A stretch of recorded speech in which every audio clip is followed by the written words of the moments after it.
ఆయన వైపు చూస్తూ ఆయన సన్నిధాన్ని అనుభవించే వాక్యాన్ని సాధించడానికి ప్రార్థన చేసుకుందాం.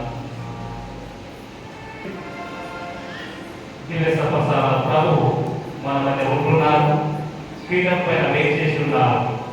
ఆ ప్రభువును హృదయపూర్వకంగా స్థుతులతో ఆరాధించుకుంటారు.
Hallelujah.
ఆనాడు దావీదు దీర్ఘదర్శి ఎప్పుడు దేవుడితో గుర్తు చేసుకుంటూ ఆయనను ఆశీర్వదిస్తూ పాటలతో, పూజలతో, ప్రార్థనలతో, కృతజ్ఞతా స్తోత్రములతో దేవుని నిండుగా ప్రేమించేవాడు.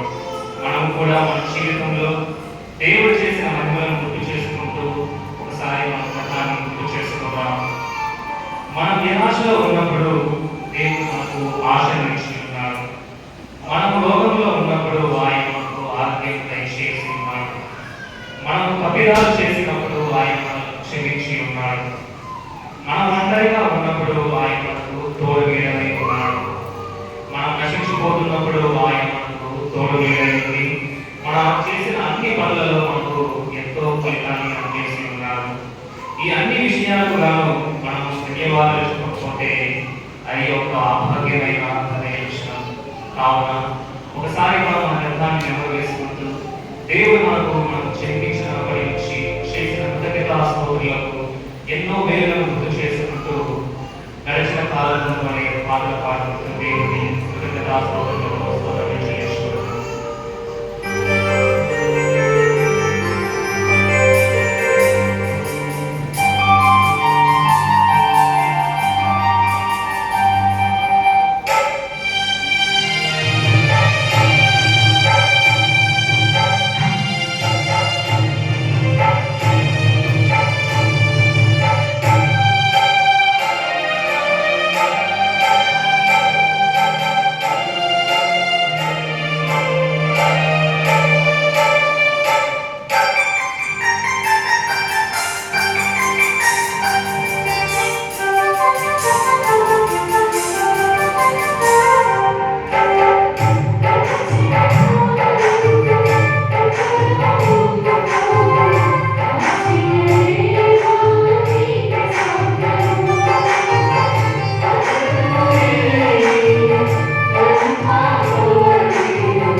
నేను ప్రభువునకు ఎల్లవేళలా వందనములు వర్తించును, నిరంతరము అతనికి కీర్తిని నడుపును.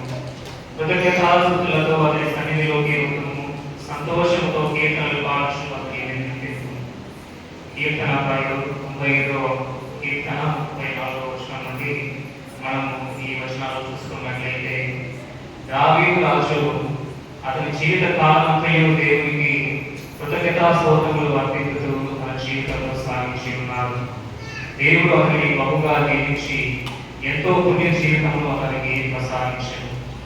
మనము కూడా కొద్దిసేపు మౌనం పాటించుతూ మన ముందు వెలసి ఉన్న దిగస ప్రసాదనాలను ఎంతో చూస్తూ జీవితంలో మనకు ఆ దేవాది దేవుడు వస్తున్న దేవుడు గుర్తు చేసుకుంటూ వ్యక్తిగతముగాను బహిరంగముగాను కృతజ్ఞతాస్తోత్రములు చెల్లించడము. కాసేపు అతను మౌనంగా నుండి దిగస ప్రసాదనాలను చూస్తూ దేవునికి కృతజ్ఞతాస్తోత్రములు చెల్లించండి.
ఆ దేవాది దేవుడు మనం చేసిన మేలుగా కృతజ్ఞతాస్తోత్రములు వందనములు ఈ విధముగా చెల్లించడము.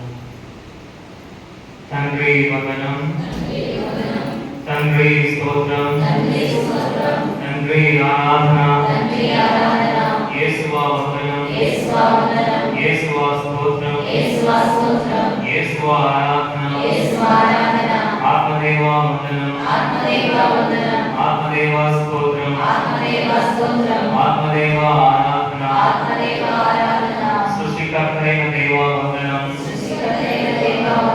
ఆది దేవుడైన దేవా వందనం, ప్రేమకరుడైన దేవా వందనం, కరుణానిధి అయిన దేవా వందనం, ఆశ్రయకరుడైన దేవా వందనం, జీవదాత అయిన దేవా వందనం, నిత్యుడైన దేవా వందనం, దయామయుడైన దేవా వందనం, సత్యదాత అయిన దేవా వందనం, శాంతిదాతైన దేవా వందనం. శాంతిదాతైన దేవా వందనం. వెలుగుగా ఉన్న దేవా వందనం. వెలుగుగా ఉన్న దేవా వందనం. వాగ్దానమైన దేవా వందనం. వాగ్దానమైన దేవా వందనం. నీతిమంతుడైన దేవా వందనం. నీతిమంతుడైన దేవా వందనం. విశ్వాసదాతైన దేవా వందనం. విశ్వాసదాతైన దేవా వందనం. తండ్రి అయిన దేవా వందనం. తండ్రి అయిన దేవా వందనం. సమర్థవంతుడైన దేవా వందనం. సమర్థవంతుడైన దేవా వందనం. రక్షకుడైన యేసయ్యా వందనం. రక్షకుడైన యేసయ్యా వందనం. మార్గమైన దేవా వందనం. భాగ్యమైన దేవా వందనం. సత్యమైన దేవా వందనం. సత్యమైన దేవా వందనం. జీవమయమైన యేసయ్యా వందనం. జీవమైన యేసయ్యా వందనం. మన అందరి వాడైన యేసు ప్రభువా వందనం. మనందరి వాడైన యేసయ్యా వందనం.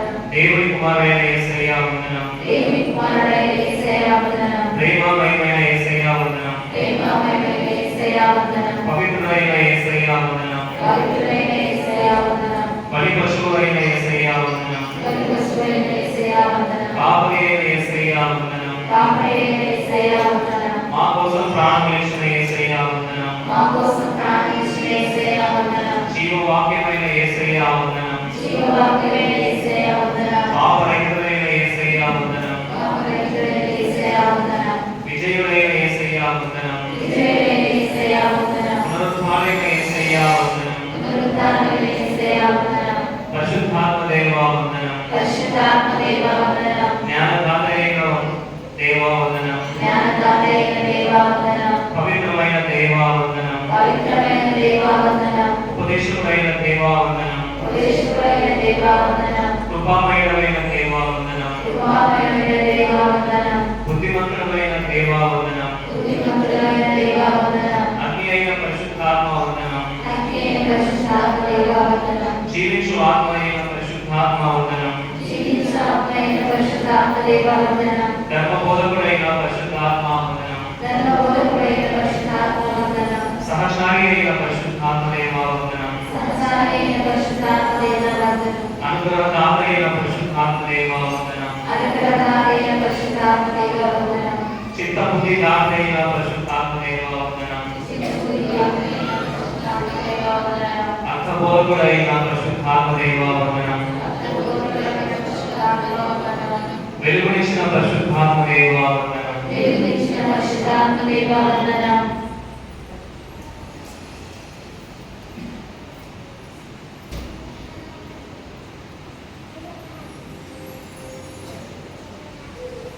క్రీస్తునందు ప్రియులారా, లూకా సువార్త 17వ అధ్యాయం 11-11 వచనాలు చూసుకున్నట్లయితే అందులో ఒక అద్భుతమైన సంఘటన కూడా మనం గమనిస్తూ ఉంటున్నాం.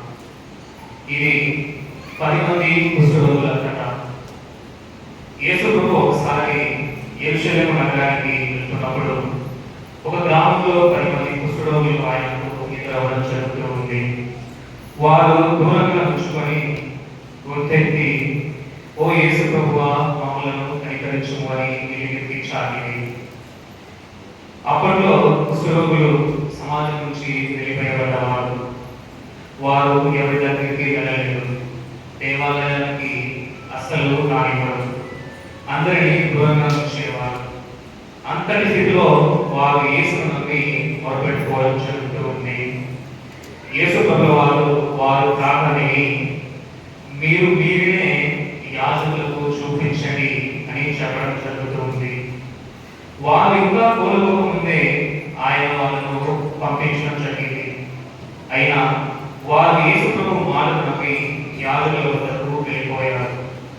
ఇది వారి యొక్క విశ్వాసానికి గొప్ప ఉదాహరణ. వారు ఆజ్ఞను పాటించగానే దారి మధ్యలో వెళ్తూ వారు ఆరోగ్యంగా మారిపోవడం జరిగింది. ఇక్కడ నుంచే అసలు విషయం అనేది మొదలవుతూ ఉంది. 10 మందిలో కేవలం ఒక్కరు మాత్రమే తిరిగి యేసు ప్రభువులకు తిరిగి రావడం జరుగుతూ ఉంది. ఆ తిరిగి వచ్చిన వాడు తన యొక్క కృతజ్ఞతా భావాన్ని స్వస్థపరిచిన యేసు ప్రభువుకు తెలియజేయడం జరుగుతూ ఉంది. ఆయన పాదాలకు ఆయన వాయిపడి దేవునికి మహిమ ఇచ్చాడు. అతడు ఒక సమరీయుడు, అంటే యూదులు కాని వాడు, వెలిమై ఉన్న వారిని మనము అనుకోవచ్చు. మిగతా 9 మంది ఆరోగ్యంగా ఉన్నా తిరిగి రాలేదు. వారి దీవెనలు పొందారు కానీ దీవించిన దేవునికి మాత్రం కృతజ్ఞత ఇవ్వలేదు. యేసు ప్రభు ఒకడు ఆశ్చర్యంగా ఒక ప్రశ్న అడిగి ఉన్నారు. 10 మంది పరిశుద్ధులు కాలేదా, మరి 9 మంది ఎక్కడ? యేసు ప్రభు ఈ మాటల ద్వారా మనందరినీ ఒక ఆలోచన చేయమంటున్నారు. అది ఏమిటి అంటే, మనము దేవుడి దయ పొందిన తర్వాత ఆయనకు కృతజ్ఞత చెబుతున్నామా, లేక దేవుడు మన అవసరాలు తీర్చిన వెంటనే ఆయనను మర్చిపోతున్నామా? తిరిగి వచ్చిన యేసు ప్రభు అతనితో, నీ విశ్వాసమే నిన్ను రక్షించడని ఒక మాట చెప్పి ఉండడం జరిగింది. ఇది ఒక గొప్ప మాట. దీని అర్థము కేవలం శరీర ఆరోగ్యం కాదు, ఆత్మరక్షణ కూడా అతనికి దక్కడం జరుగుతూ ఉంది. ఎందుకంటే అతడు విశ్వాసంతో తిరిగి వచ్చాడు. కృతజ్ఞతా స్తోత్రులతో దేవుడికి మహిమ చేకూర్చాడు. ఈ కథ మన అందరికీ ఒక బోధ లాంటిది. దేవుడు మన జీవితాల్లో ఎన్నో మంచి పనులు చేస్తూ ఉన్నాము. దేవుడు మన అందరికీ ఇచ్చిన గొప్ప బహుమతి మన యొక్క పుట్టుక నుంచి నేటి వరకు మనము మన జీవితాన్ని ఒకసారి వేసుకుంటే దేవుడు మనకు ఎన్నో మేలు చేసి ఉండడం జరుగుతుంది. మనకు కొన్ని గుర్తుండవచ్చు, మరికొన్ని మనం మర్చిపోయి ఉండవచ్చు. మనం మర్చిపోయిన దేవుడు చేసిన మేలులకు గాను, మర్చిపోయి ఉన్న దేవుడు చేసిన అపారమైన కృపలకు గాను మనము ఆయనకు కృతజ్ఞతా స్తోత్రములు చెల్లించడం మన యొక్క అందరి బాధ్యత మనమని భావించాలి. మనమంతా తిరిగి వచ్చిన సమరయుడులా ఉండాలి. మన జీవితాల్లో దేవుడి గొప్పతనాన్ని గుర్తించి ఆయన పాదాల వద్ద కృతజ్ఞతతో వాడమే నిజమైన భక్తి, గొప్ప విశ్వాసం. కృతజ్ఞత చెప్పే మనసు దేవునికి ఎంతో ఇష్టమైనది అంట. మనం కూడా ప్రతిరోజు దేవుని నమ్మపరిచేలా, కృతజ్ఞతగా జీవించేలా మన జీవితాన్ని కలిపి మన ఆత్మీయ విశ్వాసాన్ని, మన జీవితాన్ని దేవుని యొక్క నమ్మపరిచి జీవించడము. ఒకసారి ఆత్మపరిచయం భావించుకొని దేవుడు మన చేసిన మేలులకు గాను, మన పొంది ఉన్న అపారమైన కృపలకు గాను, గుర్తించబడిన అనేక మేలులకు మనం ఆయనకు రుణపడి స్తుతులు, స్తోత్రములు, వందనములు అర్పించడము. ఒకసారి మన శిల్పాన్ని నెమరు వేసుకుంటూ దేవుడు చేసిన మేలులను గుర్తు తెచ్చుకుందాం.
దేవుణ్ణి స్తుతించి ఆరాధించాము.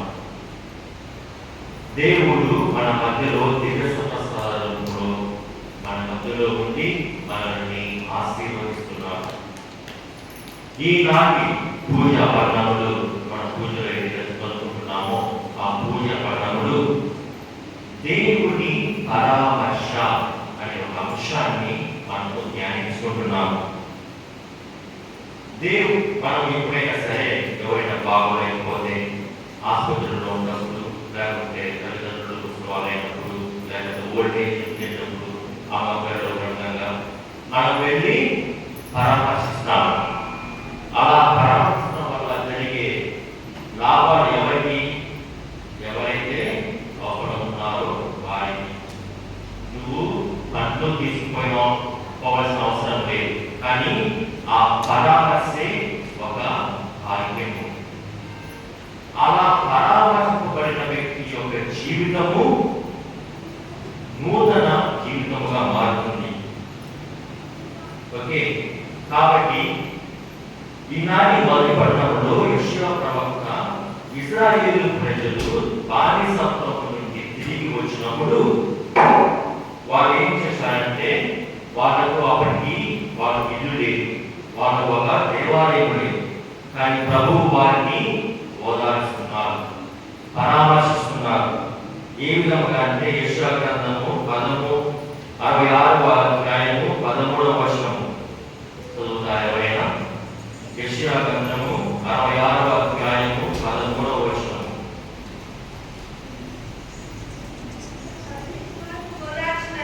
కలిపి బిడ్డలను ఓదార్చినట్లు నేను మీకు ఓదార్చును. యెరూషలేమున మీరు ఆనందింపబడదు. ఏనాడైతే యూదులు బానిసత్వము వీడి యెరూషలేము తిరిగి వచ్చినప్పుడు వారికి ఏమి లేనప్పుడు ఈ యెరూషలేము అన్న పట్టణము మీకు ఒక తల్లి లాంటిది. నేను మీకు తోడుగా ఉండి నేను ఓదార్చుతాను, పరామర్శిస్తాను, మీకు కావలసిన ధైర్యం నింపుతాను అని ప్రభువు పలుకుతున్నాడు. మనకున్న ఒక మంచి అద్భుతమైన పాట, దేవుడు మన దగ్గరికి ఎలా వస్తాయని. ఆ యొక్క పాట ద్వారా మనం ఇప్పుడు దేవుని స్తుతించి ఆరాధిస్తున్నాం. తల్లిగా లాగించు దేవుడు తల్లిగా మనందరినీ లాగిస్తాడు. ఆ యొక్క పాట ద్వారా మనము ఇప్పుడు దేవుని స్తుతించి ఆరాధిస్తాం. Thank you.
మన తీసుకోబడినప్పటి నుండి అంతకుముందు పాత నిబంధన గ్రంథం నుండి కూడా మన ప్రభువు ఎలాంటి సందర్భంలో అయినా సరే, ఎవరైతే సందర్భంలో ఉన్నా సరే, ఒక తల్లిలాగా ఆదరిస్తాడు.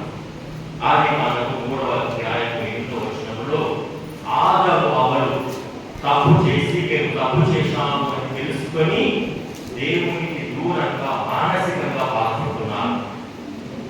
అలాంటి బాధపడుతున్న సమయంలో వీరు దేవుడి దగ్గరికి దేవుడే వీరి దగ్గరకు వచ్చి క్షమించి ఓదార్చుతున్నారు. అదే విధముగా 18వ అధ్యాయంలో సారా గొడ్రాలైనప్పుడు అబ్రహాము ఎదురు చూస్తున్నప్పుడు దేవుడు పంపిన ప్రవక్తల ద్వారా దేవుడు అబ్రహాము కుటుంబమును పరామర్శించి ఆశీర్వదించి సారాకు వచ్చే ఏడాదిలో తదుపరి ఏడాదిలో వారికి బిడ్డను ప్రసాదించాడు. అదే విధముగా మనం నూతన నిబంధనలో చూసుకున్నట్లయితే యేసు ప్రభువు మత్తయి సువార్త 5వ అధ్యాయంలో పేతురు గారి అత్త పొలంతో బాధపడుతున్నప్పుడు ప్రభువే వెళ్ళి పరామర్శించాడు, ఆమెను స్వస్థపరిచాడు.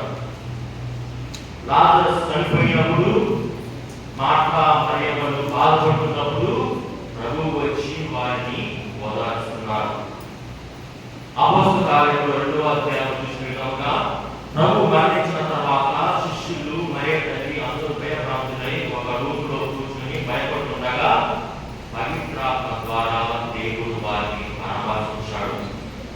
పునీత పౌలు గారు ఒక ధర్మశాస్త్ర బోధకుడు అయినప్పటికీ కూడా ఆయన క్రైస్తవులు నివసిస్తున్నప్పుడు ఆ మానసిక శోభను దేవుడు పరామర్శించి అతనికి మారు మనస్సు ప్రసాదిస్తున్నాడు. దేవుడి పరామర్శ మనకు ఎంతో అవసరం. ఈ పరామర్శ మనకు దక్కాలంటే మనం ఏం చేయాలి? మన బంధువులు వచ్చి మనము పరామర్శిస్తారు, కానీ దేవుడి పరామర్శ మనం ఏ విధంగా అందుకోవాలి అంటే ఎవరైనా చదవండి. యెషయా గ్రంథము 66వ అధ్యాయము 5వ వచనం మొదటి 2 లైన్లు. యెషయా గ్రంథము 66వ అధ్యాయము 5వ వచనం. ప్రభువు వాక్కునకు భయపడువారులారా, మీరు ఆయన పలుకులు ఆలెదరు. దేవుడు మన కష్టములను అర్థం చేసుకొని మనను పరామర్శించి మనం ఓదార్చాలంటే ఒకే ఒక మార్గము, ప్రభువు వాక్కునకు భయపడువారులారా. మన జీవితంలో ప్రభు వాక్కు వింటున్నాము, ఆదివారం వింటున్నాము, రోజు కూలికి వచ్చే వాళ్ళు వింటున్నారు, ఇంటి దగ్గర బయట కూర్చుకునే వాళ్ళు వింటున్నారు, చదువుతున్నారు. కానీ ప్రభు వాక్కును భయపడితే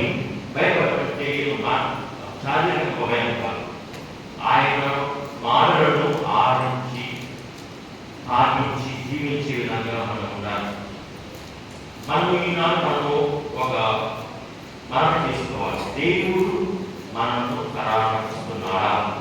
మన కుటుంబాలను పరామర్శిస్తున్నాడా? పరామర్శిస్తే వాళ్ళ జీవితం ఎలా ఉంటుందో మనం చూసాము. ఆదాము అవ్వలు, అబ్రహాము, మోసే, పేతురు గారి అంత వాళ్ళ జీవితంలో మారిపోతారు. ఈనాడు మన వ్యక్తిగత జీవితంలో అయినా సరే, కుటుంబ జీవితంలో అయినా సరే అలాంటి మార్పులకు దగ్గరగా ఉండండి అంటే దేవుడు మనను పరామర్శించడానికి వచ్చాడు.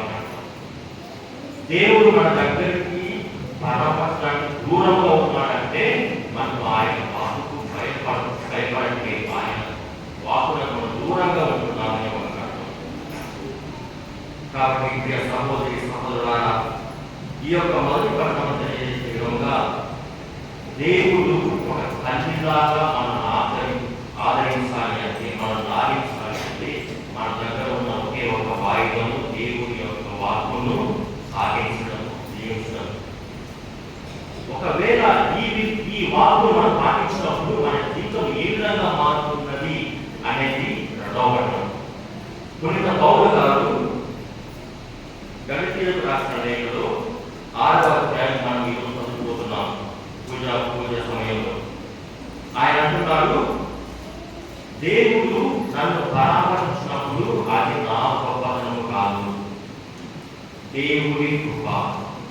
ఎవరైనా మన దగ్గరికి వచ్చి మన బ్లెస్సింగ్స్ ఇచ్చినప్పుడు అది మనము గొప్పతనం కాదు. మనం ఏదో చేసిన మనకి రాదు.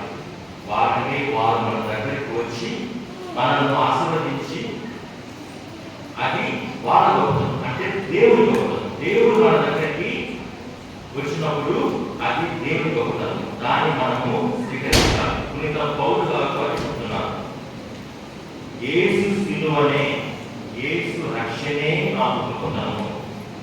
నేను ఆయన 3 ప్రయాణాలు చేశాను. మన తిరుసభలో మొదటి నుంచి ఎక్కువగా క్రైస్తవత్వం వ్యాపించడానికి గల కారణం ఏమంటే పునీత పౌలు గారు. దాదాపు యేసు ప్రభు కంటే ఎక్కువ ప్రయాణం చేసింది కూడా పౌలు గారు. అయినా కానీ నేను చేసింది తక్కువ. ఆయన నా గొప్పతనము యేసు సిలువ, యేసు రక్షణే నాకు గొప్పతనము. నేను చేసేది కాదు. దేవుడు ప్రారంభించాడు, నేను రెస్పాండ్ అయ్యాను. అంతవరకు దేవుడు నాకు ఎన్నో మేలు తీసుకున్నారు. ఇది 2వ పట్టణంలో మనము కొంత పౌలు ద్వారా తెలియజేసుకుంటున్నాం. ముఖ్యంగా మనం ఈనాడు సుషేత్ పట్టణంలోకి వచ్చినట్టయితే దేవుడు పరామర్శ హెబ్రీయుల గ్రంథము 1వ అధ్యాయము 1వ వచనం. చదవండి. పూర్వకాలమందు నానా సమయంలోనూ నానా విధములుగాను పద్ధతుల ద్వారా మనకిద్దరితో మాట్లాడిన దేవుడు ఈ దినముని అంతమందు కుమారుని ద్వారా మనతో మాట్లాడను. ప్రభువు గత ఆది నిబంధన నుండి ప్రవక్తల ద్వారా, రాజుల ద్వారా మనతో పరామర్శించాడు. అంటే ఆయన ద్వారా మనతో మాట్లాడాడు. నూతన నిబంధన మొదటి చూసినట్టయితే చివరిగా ఆయన కుమారుని ద్వారా మనలను పరామర్శించాడు. కుమారుని తర్వాత వచ్చారు శిష్యులు వచ్చారు. యేసు ప్రభువు తనకంటే ముందుగా శిష్యులను పంపిస్తూ వారిని తయారు చేస్తూ, నా తర్వాత ఈ దుర్సభను, ఈ పరిచర్యను ముందుకు తీసుకెళ్లాల్సింది శిష్యులు. కాబట్టి మీరు నా స్థానంలో ఉండి పరామర్శించండి. నేను సిస్టర్స్ అయినా సరే, ఫాదర్స్ అయినా సరే, దేవుని స్థానంలో ఉండి ప్రజలకు సేవలు అందిస్తున్నారు, పరామర్శిస్తున్నారు. వాళ్ళకే వాళ్ళు ఏ ఫాదర్ సిస్టర్లు, వాళ్ళకే వాళ్ళు వచ్చిన వాళ్ళు కాదు, దేవుని ద్వారా పంపబడిన వారు. ఈనాటి సూచనలో యేసు ప్రభు ఒక 72 మందిని ఇద్దరిద్దరి చొప్పున పంపిస్తున్నారు. సూచనలో కావాల్సిన ముఖ్యమైన అంశము డైలో పిలుపు. అంటే యేసు ప్రభు శిష్యులను ఎన్నుకొని వారికి ట్రైనింగ్ తయారు చేసి, మీరు నా ప్లేస్ లో వెళ్ళి విజిట్ చేయండి, పరామర్శించండి, అనారోగ్యం ఉన్న వారిని స్వస్థపరచండి, నా స్థానంలో వెళ్ళి మీరు చేయండి అని ప్రభు పంపిస్తున్నారు.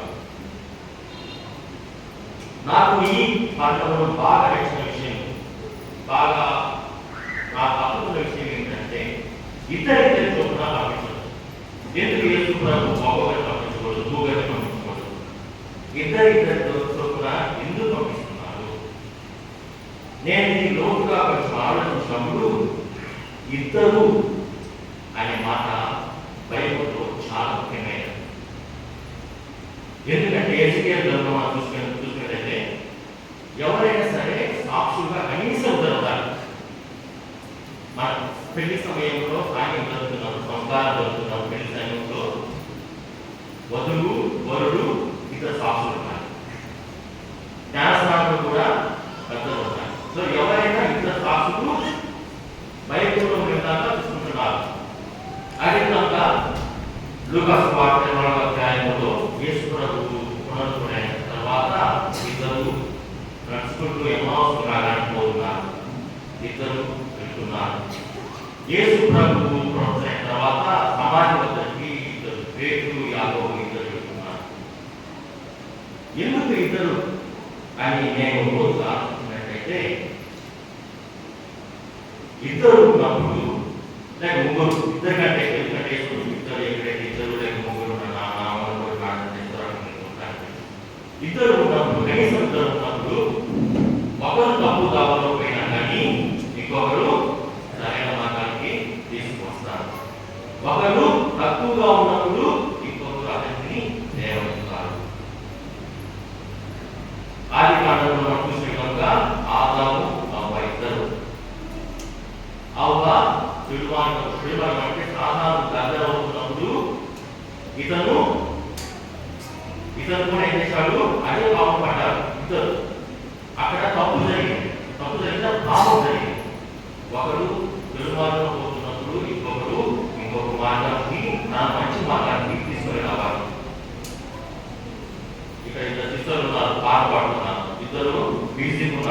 ఇద్దరు ఉన్నారు. జీవితంలో ఇద్దరు అనేది చాలా ముఖ్యమైన సంఘటన. మీరు ఉన్నారు, మీలో రెండో వ్యక్తి ఎవరో మీరు నిర్ణయించుకోవాలి. భార్యాభర్తలు ఇద్దరు. ఎందుకు? ఒకరు తప్పుదవకపోతే ఇంకొకరు, సిస్టర్స్ అయినా సరే, ఫాదర్స్ అయినా సరే, ఒక కమ్యూనిటీగా ఉంటారు. ఎందుకు? ఒకరు తప్పు కాకపోతే ఇంకొకరు చెప్పడానికి, కష్ట సమయంలో ఉన్నప్పుడు ఓదార్చుకోవడానికి, కలిసి ప్రయాణం చేయడానికి. కాబట్టి ప్రియ సహోదరి సహోదరులారా, ఇద్దరు చోటున యేసు ప్రభు పంపుతున్నప్పుడు ఒక ఆలోచన ఉంది. ఒకరికొకరు సహాయం తీసుకోవాలి. అది అప్పుడైనా సరే, ఎప్పుడైనా సరే, మీరు మొదటి వ్యక్తి అయితే మీలో మీ జీవితంలో ఉన్న రెండో వ్యక్తి ఎవరో మనం నిర్ణయం చేసుకోవాలి. ఇంకొక విషయము ఈ యొక్క సోషల్ పట్టణంలో ఉండగా ఏంటంటే దైవ పిలుపు. ఫాదర్స్, సిస్టర్స్, బ్రదర్స్ మాత్రమే దైవ పిలుపునకు రెస్పాండ్ అయిన వాళ్ళు కాదు. మనమందరము కూడా దేవుని పిలుపునకు రెస్పాండ్ అయిన వాళ్ళు. వివిధ రకాల వివాహాల ద్వారా, రిలీజియస్ లైఫ్ ద్వారా ఏదో విధంగా మనం రెస్పాండ్ అయిన వాళ్ళు.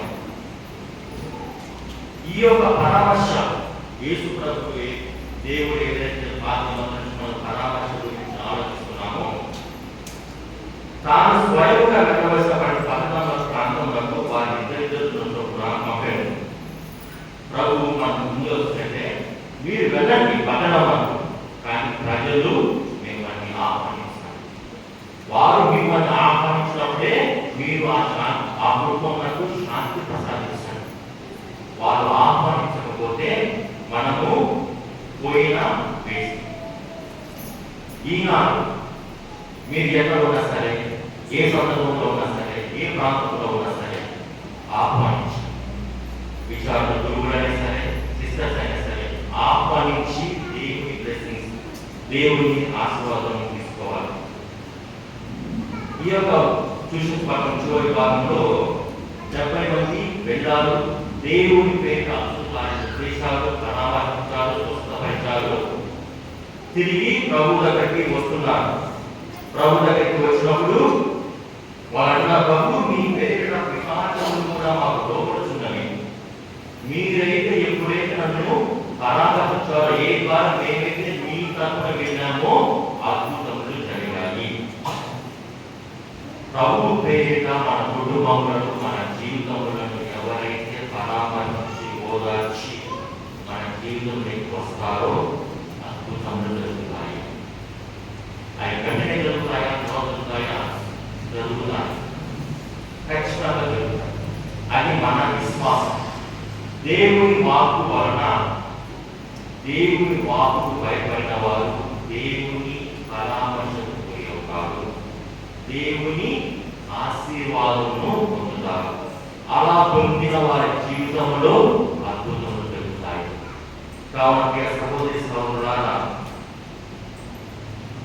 దేవుడు పరామర్శను మనం పొందాలని, దేవుని పిలుపును మనము అందుకొని ఆయనను మనము మన జీవితంలో ఆయనను గొప్పగా, మన గొప్పతనం, దేవుని గొప్పతనము మనం మన జీవితం ద్వారా, అద్భుతాల ద్వారా దేవుని మనము గణపరచాలని ప్రార్థన చేసుకున్నాము. ఆ యొక్క దైవ పిలుపు ఈ కాలంలో తక్కువ మంది రెస్పాండ్ అవుతున్నారు. దయచేసి తల్లిదండ్రులు గమనించి, మీకు తెలిసిన వారు ఎవరైతే దేవుని సన్నిధిలో జీవించాలని, దేవుని జీవితమును దేవుని ద్వారా పంపబడడానికి ఎవరైతే ముందుకు వస్తున్నారో వారిని మనం ప్రోత్సహించి వారి జీవితంలో మనం వెలిగించాలని మనం ప్రార్థన చేసుకున్నాము. ఈ యొక్క చిన్న ప్రార్థనను మనము ఆత్మ దిగిరా వారి ప్రార్థన ద్వారా అతను లేచి నిలబడి ఆ దేవుని ఆత్మను, ఆ దేవుని ఆత్మ మన జీవితాలను, మన కుటుంబాలను పరామర్శించాలని, మన జీవితంలో ఉన్న కష్టసుఖములను తొలగించి ఆ దేవుడు ఏ విధంగా తల్లి, ఒక తల్లిలాగా మనను ఆదరిస్తారో ఆ విధంగా దేవుని సేవకు నా పరిపాలన సేవలు పంపిస్తున్నారని ఆ యొక్క పవిత్ర గీతం ద్వారా మనము ఆ యొక్క పవిత్ర వరములను మన మధ్యలోనికి ఆహ్వానించుకున్నాం.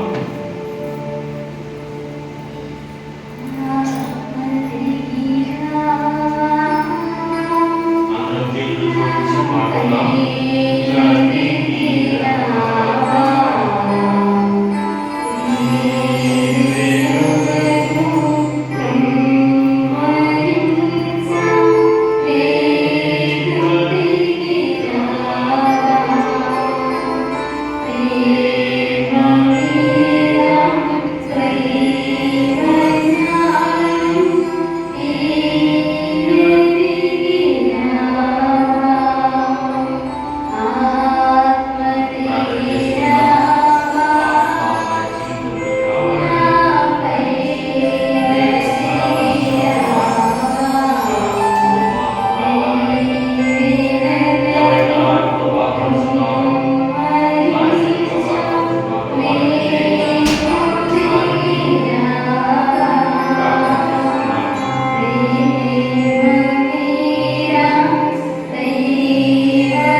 మా మధ్యలో మీ యొక్క ప్రేమను మీ యొక్క అద్భుతమైన దృశ్యాన్ని మా మధ్యలో ఉన్నారు ప్రభువా. ప్రభువా మేము కలిగలుగా మీ యొక్క హృదయం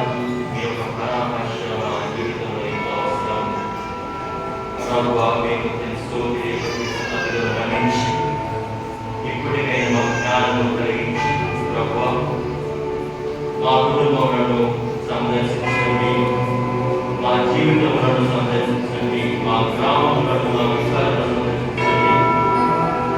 మేము చేయించిన ప్రతి ఒక్క పనిని ఆశ్రయించండి ప్రభువా. మీ యొక్క పరామర్శ లేదే ప్రభువా మేము మా జీవితంలో వెలుగులే అనారోగ్యంతో బాధపడుతూ ప్రార్థన చేసుకున్నాం. దేవుని యొక్క స్పర్శ వారికి మంచి ఆరోగ్యం ప్రసాదించి వారికి కావలసిన మంచి ఆరోగ్యం ప్రార్థన చేసుకున్నాం.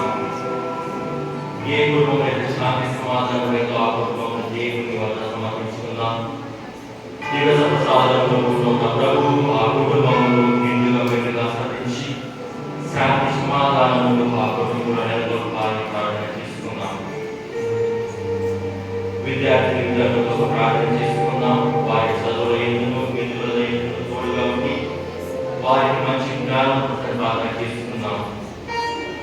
యువతి యువకులతో ప్రార్థన చేసుకున్నాం. ఉద్యోగం కోసం వేచి చూస్తున్నారు, వాళ్ళ కోసం ప్రార్థన చేసుకున్నాం.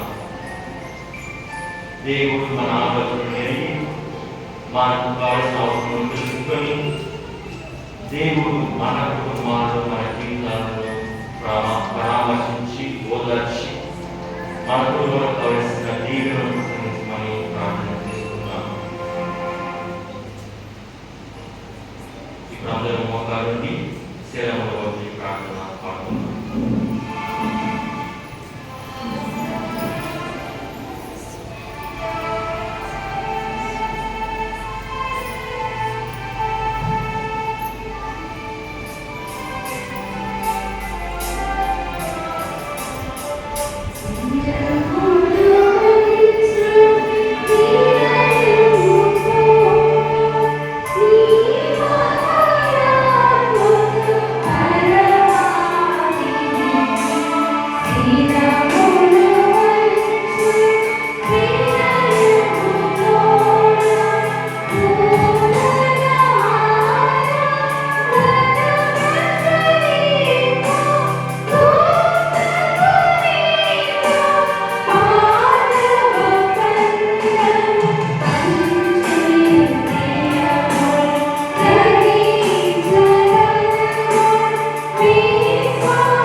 మీ పాటుల జ్ఞాపక చిత్రమును మా వసనకు తగ్గించింది.